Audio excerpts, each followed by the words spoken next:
Hey folks, I know this is a faceless channel and you're not accustomed to seeing me on camera, but today I had to come break the news because of what happened at the airport 2 days ago when I landed.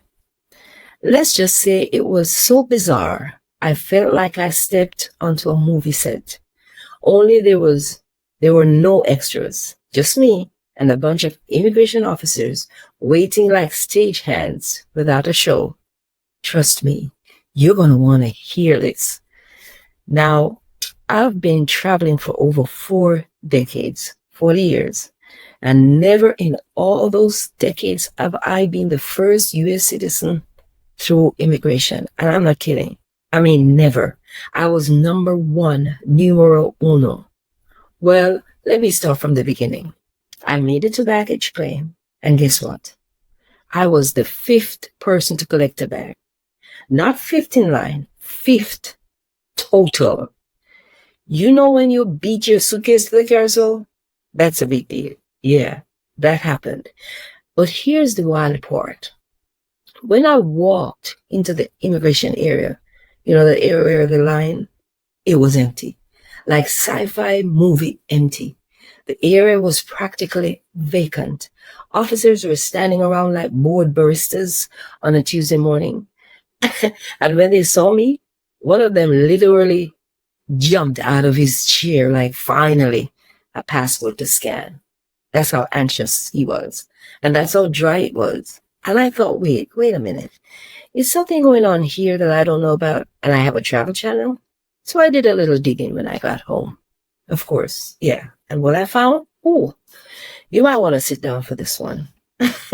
Here's what's going on behind the scenes, especially at Fort Lauderdale Airport in Florida. Fort Lauderdale International Airport, where I landed. That's where I landed. It turns out that the low arrival numbers, especially from international travelers, have roots that go back a few years. Yep.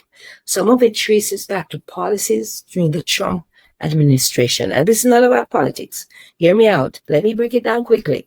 First, the travel restrictions.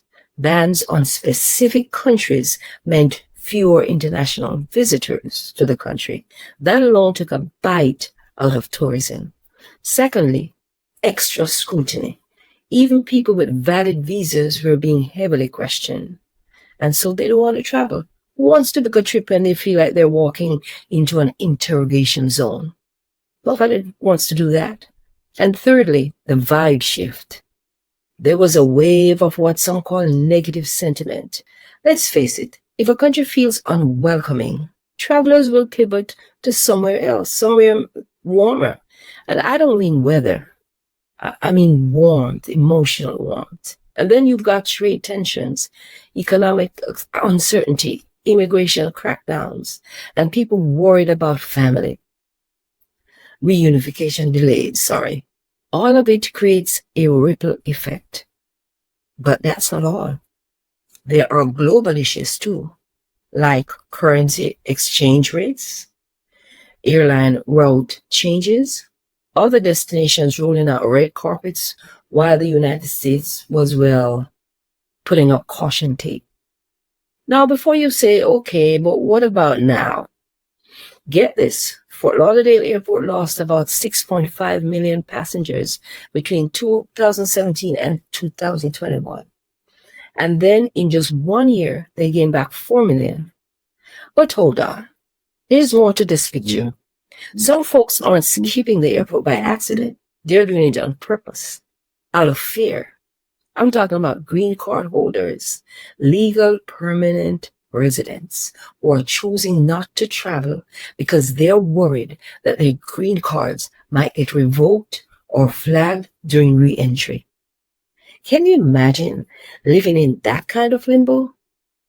So instead of a vacation, they're staying put. They ain't moving.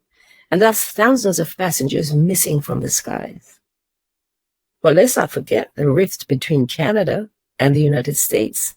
Canadians have long been Florida's biggest fans and tourists, especially snowbirds flocking down every winter like clockwork. But lately, many of them are taking a hard pass on traveling south. That's a shame and a serious blow to airports like Fort Lauderdale and Miami. The political climate is playing a major role there, and that is just the truth. Whether it's policies, public perception, or plain old polarization, people are reacting. And the reaction is loud and clear in the form of empty terminals. And get this, the airline industry is feeling it too, because JetBlue just pulled out of Miami International Airport. Yep, if you were used to catching a JetBlue flight from Miami this summer, surprise, there's no longer an option. No longer an option when it comes to JetBlue in Miami. Low arrivals, route re-evaluations, and shifting demand are forcing airlines to make tough decisions. So yeah, that early quiet immigration era I walked through, it wasn't just a fluke, it was a shock. But it's not a simple story. It's a complex cocktail of policies, perception, pandemic, disruptions, we're still feeling it, the airline, and plain old airline strategy. But back to my eerie little walk through immigration. It got me thinking. If this trend keeps up, will we start seeing more ghost terminals? Those moments like I went through? Or was I just lucky enough to catch a quiet hour? I wouldn't mind experiencing it again. So when I walked through that silent immigration hall, I wasn't just early. I was walking through the ripple effects of those policies, fear, politics, and shifting travel patterns. It wasn't just empty. It was telling a story, one that most travelers don't even realize they are part of. And that's why I had to come on camera today to give you my piece, because behind the baggage carousels and passport stamps, there's a bigger picture worth paying attention to. And some people aren't even realizing that. Now, I want to hear from you. Have you noticed fewer people on your flights? Are your go-to route suddenly canceled? Have you or someone you know decided not to travel because of political or immigration fears?